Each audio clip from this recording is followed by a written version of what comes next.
My teacher, then and for most of this search, was the Venerable Ananda Maitreya, former Vice-Chancellor of a Buddhist university, described in an address from the Buddhists of Burma as greatest of pundits, picked to represent his country on a visit to Mao's China. I was a bit scared to meet him, till I met him. When you see a figure of the Buddha, from his eyes of the statues, it teaches you the control of eyes. It teaches you control. Control or restraining eyes. Control of your eyes. From the mouth, control of mouth. Control of speech, restraining speech. And from the hands of the statue, the restraint in hands, in your activities. From the feet also, the restraint in feet.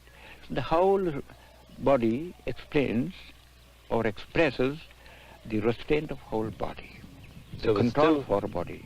So the stillness of the statue isn't just a matter of being stone, it is an invitation to emulate, to do the same thing. Yes. I see. Yes. So there's the religion, there is the real dharma. The doctrine is there. The doctrine symbolized.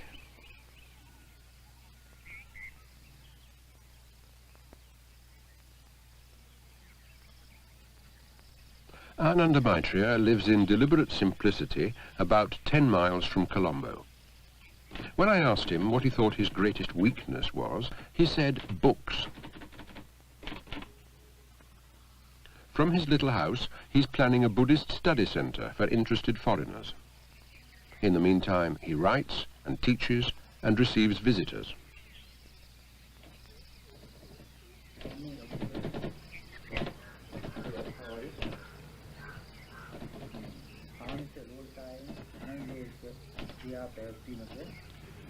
If I say to you, can you put Buddhism in a nutshell? Yes. What would you do?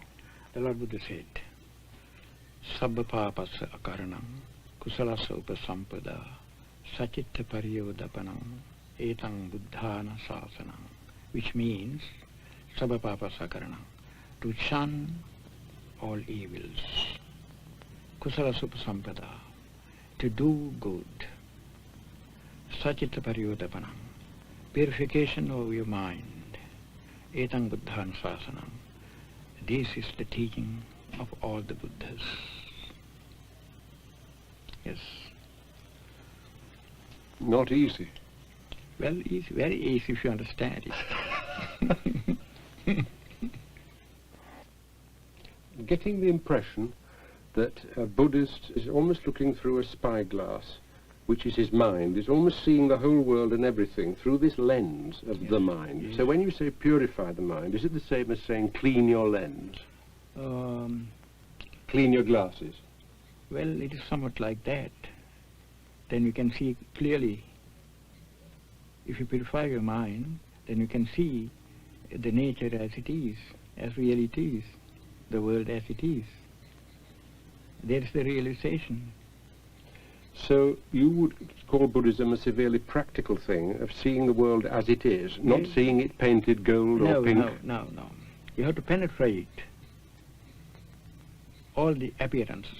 We have to penetrate it. And the Buddhist device for penetration, said Ananda Maitreya, is the Noble Eightfold Path, the 8 spokes of a wheel. Right speech, right action, right livelihood, right effort, right mindfulness, right concentration, right thought, right understanding.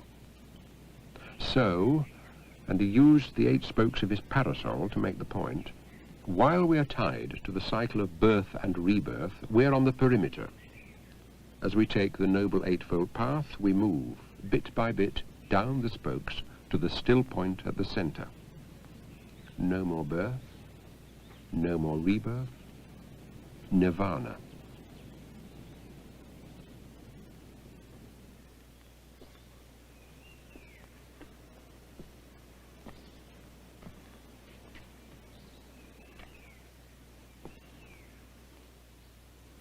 When I asked a well-respected Buddhist monk about nirvana, he said, you can no more describe nirvana than a frog can describe dry land to a shoal of tadpoles.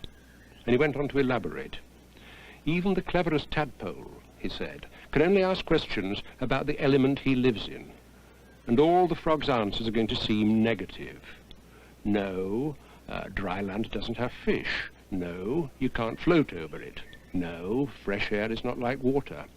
Until the tadpoles get the idea that he is describing some impossible, negative nowhere. With earthly thought, said the monk, you cannot think nirvana. From nirvana, you cannot think an earthly thought. But the question remains, who is the Buddha? Is he supernatural? Is he God? Is he immortal? He's a man, an extraordinary man. From the very beginning of his life, he's extraordinary. That's the case, not supernatural. Natural, but extraordinary. It wasn't that Ananda Maitreya back in Sri Lanka exactly disapproved of that trip to India, but I got a strong impression that given the choice, he preferred live teaching to a dead relic. Ananda Maitreya's hometown, as you can tell if you see his full name, is Balangoda, because it's the custom here to make the name of your birthplace part of your permanent label. Balangoda Ananda Maitreya.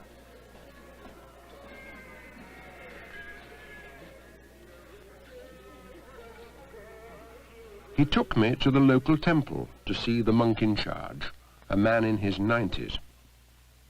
He's a great friend of mine. Oh, is he? Yes, yes. When I was about 13, in my school days, from my school days, yes. He was a great friend of mine. Oh, he's much elderly. Yes.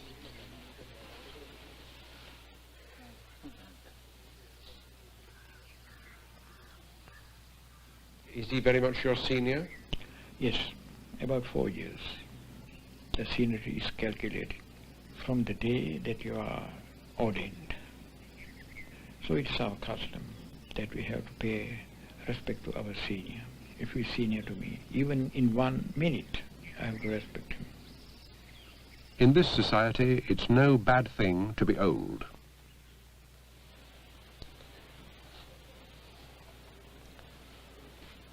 Who is this? What's this statue? This is the son of Prince Siddhartha.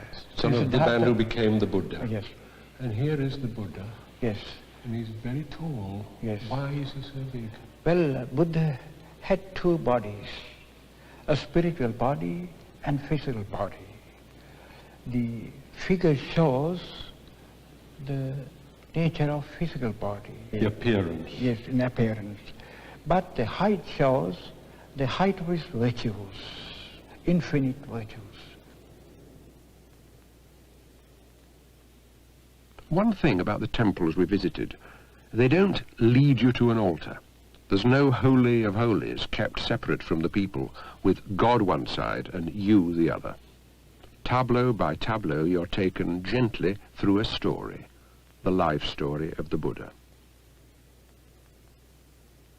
When you see statues in a temple, do you think of it as a kindergarten? Somewhat like kindergarten class. That's the kindergarten section of their spiritual life. That's the beginning. Do people get stuck there? Well, if they do get stuck, then there's no progress.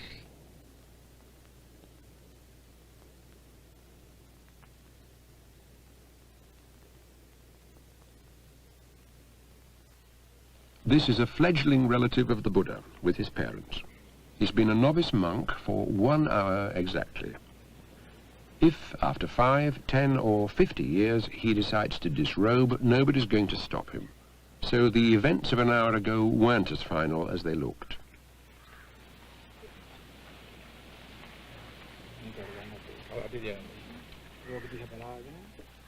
He has his head shaved. Why is that? For the simplicity's sake. While the shaving happens, the candidate is made to hold and look at a clipping of his own departing hair. It's his first lesson in meditation, they told me.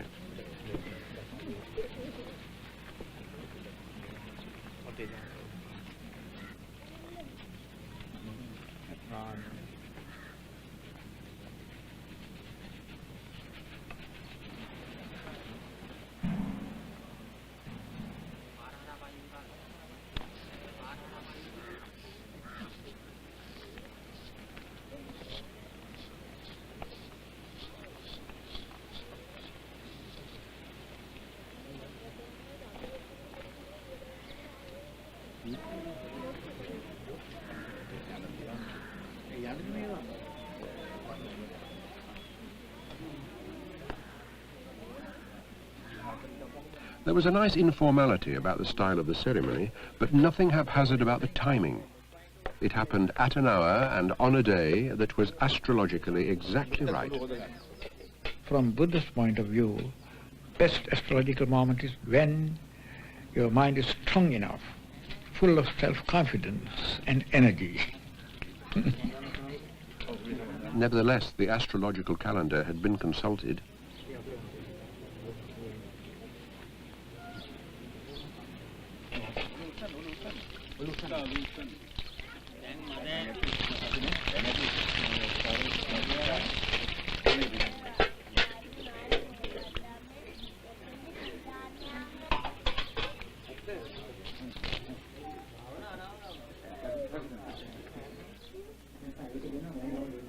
In his lifetime, the Buddha ordained nuns as well as monks. At the moment, there are 15,000 monks in Sri Lanka and no ordained nuns, though there are moves from time to time to re-establish them.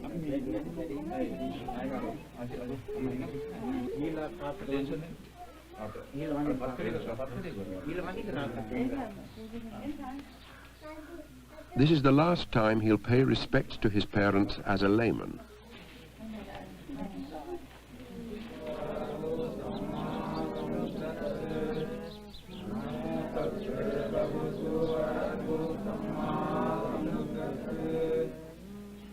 Buddham saranang gacchami, Buddham saranang gacchami, Dhammang saranang gacchami,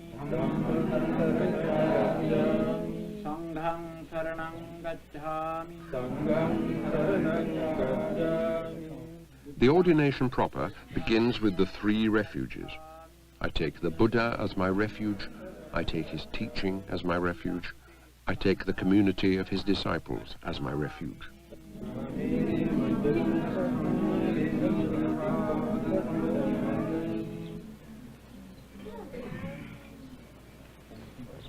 Aham bhante, pabbajjang yachami, dutiyampi, aham bhante, pabbajjang yachami, tatiyampi, aham bhante, pabbajjang yachami, pabbajjang yachami. The language he's having difficulty with is Pali. That's the language of the earliest Buddhist scriptures. These are his new robes. Okasa, sabba dukkha nissarana, nibbana satchikaranathaya,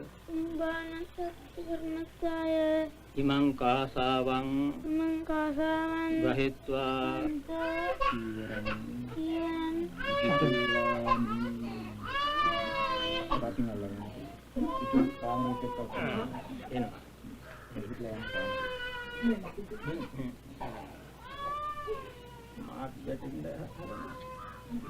A layman observes 5 precepts, 5 undertakings. Not to destroy life, not to steal, not to misuse sex, not to lie, and not to take intoxicants. As a monk, he'll take 5 more. Not to eat after 12 noon, not to dance, sing, or attend shows, not to decorate himself, not to use soft beds, not to handle gold or silver.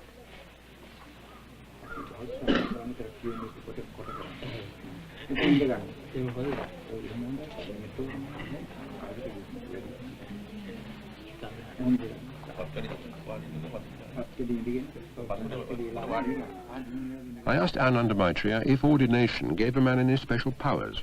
That's something like a blessing from God or somewhat like that. There's no such thing in Buddhism. Because it is everything is you. You depend on what you do. You shouldn't expect any external help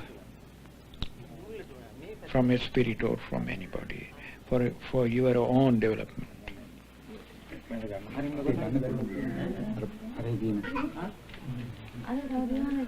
Now, and the boy himself could scarcely believe it, the parents and grandparents he'd bowed to 10 minutes earlier queue up with presents and bow to him. With regard to the spiritual life, the boy is higher than the parents. Spiritually he is higher. Parents know this.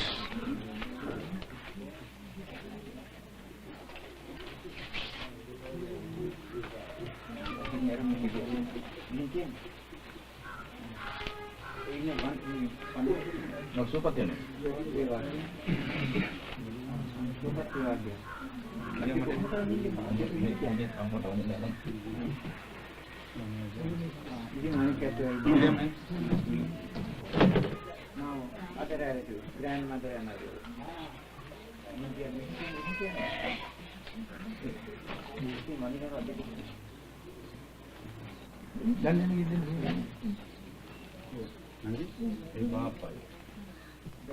The umbrella, by the way, is the thing he liked best. At the end of the day, as if he'd read my thoughts, Ananda Maitreya said, "Don't worry. For some time at least, he'll be junior to every other monk he meets, and if he gets above himself, we shall help him down."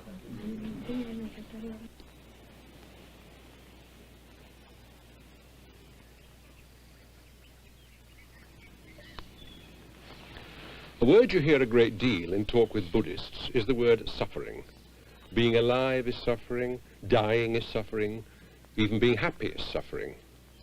If they're saying what they seem to be saying, Buddhists should have the world's longest and sourest faces.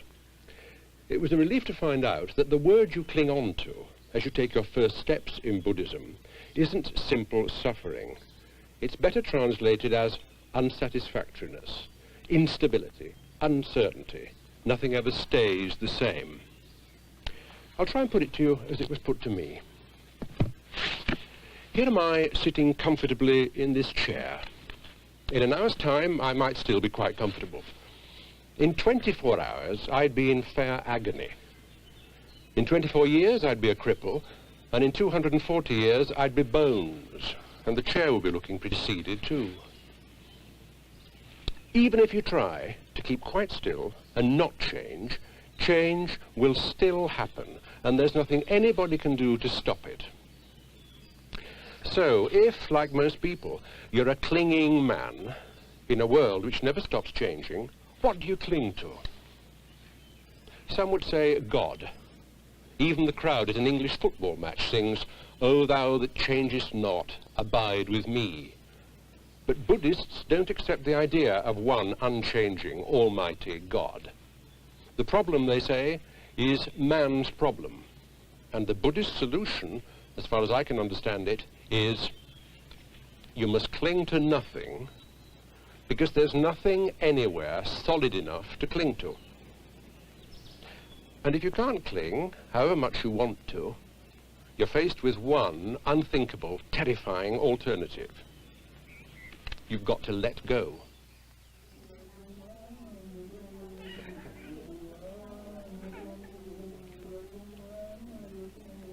When a novice is at least 20, he can be ordained a fully fledged monk, a bhikkhu. In this tradition, a bhikkhu doesn't eat after 12 noon, and what he eats, he begs for. Simply whatever house we see first, then we go there. If they offer us, then we accept. If they don't offer, then we pass over to other house. Do you collect food for other monks, or in your begging bowl is it just yourself? Yes, sometimes if there are a number of monks in a temple, so we collect some food, even sufficient for others.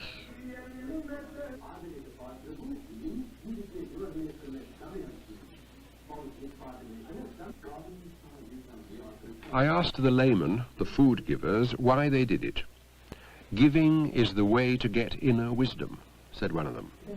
But the rest talked about meritorious actions, gaining merit, like accumulating a store of spiritual riches that will help them to a better rebirth.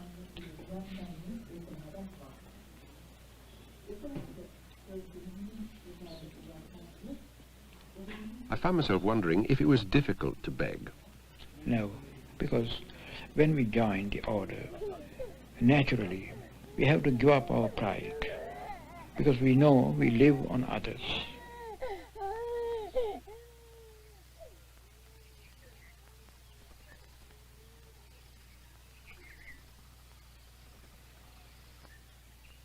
Even with an alien tagging on behind, the pace of the walk was deliberate and the concentration unbroken.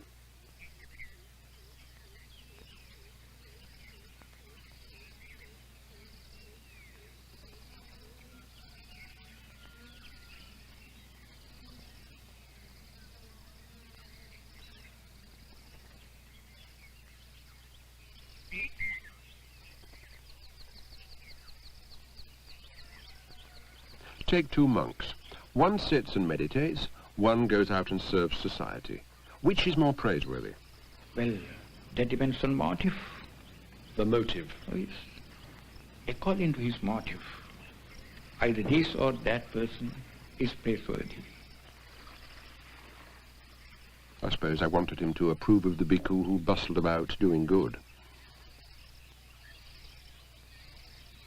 When we go on alms begging, if we do it properly, correctly, you have to meditate. You have to extend your loving kindness towards the people who offer you alms. So you have to spread that loving feeling, that loving kindness, feeling of loving kindness towards them. It purifies, even in that moment, your mind. It is a kind of blessing, mental blessing.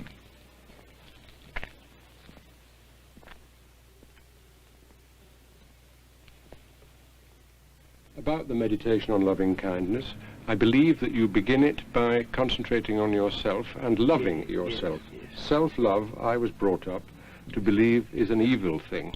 Well, if it stops there itself, then it may be an evil thing, but you don't stop there itself. First you love. It is natural that everybody loves himself better of all other persons. So you have to extend your love. First you have to experience your love on yourself, love for yourself. So you experience your love. Then you have to extend the very same experience towards all other living beings. Can a man who doesn't love himself then not love other people? Well, a man who doesn't love himself never loves others.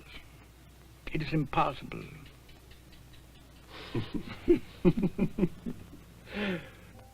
Come to think of it, the Christian gospel says, love thy neighbour as thyself, not more than thyself, and certainly not less.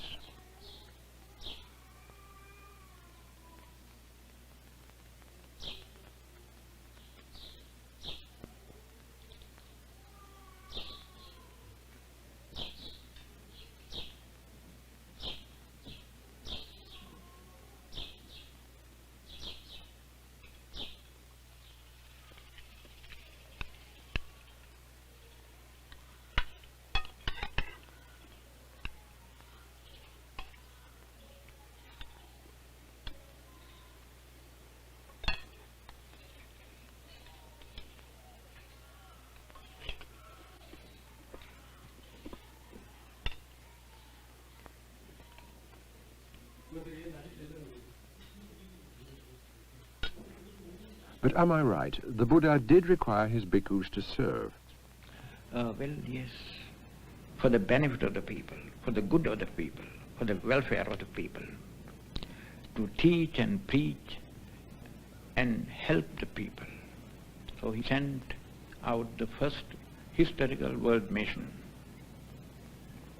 Before that there was no world mission like that. It was the start of a world mission. And a mission, what is more, without bloodshed.